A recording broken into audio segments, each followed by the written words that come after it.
Being so involved with education, what are your thoughts on ophthalmology still having the oral boards? I mean, we're one of the few specialties left that still does them. Yeah, I mean, Do you think there's still value there? I think there's value there. I think it does distinguish things. Of course, the American Board of Ophthalmology was the first subspecialty board in the United States.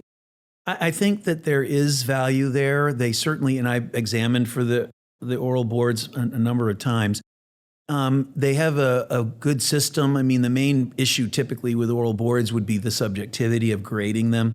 But they have a system in place that really eliminates basically as much of the subjectivity as you can eliminate to make it more objective. So I don't know. I think it's value. I don't know if that's just because I had to do it, so everyone else should have to do it. But yeah, it's a good exam. It's a great paradigm for the ABO because the examiners are not paid to examine. Their travel is not paid to get there. Their hotel room is not paid for unless they examine in their hotel room. And yet you've got all these ophthalmologists who come for free, not just for free, but are spending money on their plane tickets and everything else. And that's how they get it done as inexpensively. It's still expensive for a resident, but that's why it doesn't cost a lot more money. So it's a great paradigm if you can convince the ophthalmologist to do it. I didn't realize it was optional. I thought it had to be in their hotel room. No, you can have your own hotel room and then just examine in a different hotel room.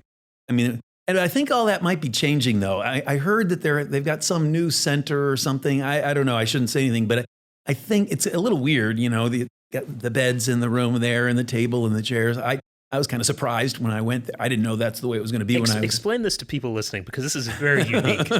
When you take the oral boards, you walk in, you're in a hotel as the examinee. You walk into the examiner's personal hotel room. Or it may or may not be, but you have to make it up. I mean, it has to look like it's not a used hotel room. So you're told, the examiners are told, you have to get up early, you have to make your bed, you have to, nothing personal effects around, you got to make it look like a room that's not lived in. But yeah, I mean, there's a chair outside each room, the long hallway. You go, the applicant goes to their appointed room number, and that's going to be a block of 6 rooms. And it's, room 343, and there's a chair. You sit in the chair, and then the senior examiner comes out and gets the group of the 6 people, because it's 6 people per team per half day, and explains what's going to go on. And then we literally synchronize our watches, and at 8:30 a.m., all the doors of those open. Dr. Hura? And hopefully you'll say yes. And you come in, and then you have to, sign something and so on. And I remember when I took it, the examiner opened the door and said, "Dr. Smith?" I'm like, "No." And he closed the door. And I'm like, that was weird. And he opened the door again, and he looked at me and he said, "Dr. Smith?" I said, "Nope." And he was clearly, probably his first time examining me. And Dr. Smith was the name of the senior examiner that runs from room to room. So he said, he opened the door the third time, "Dr. Golnick?" And I said, "Yes."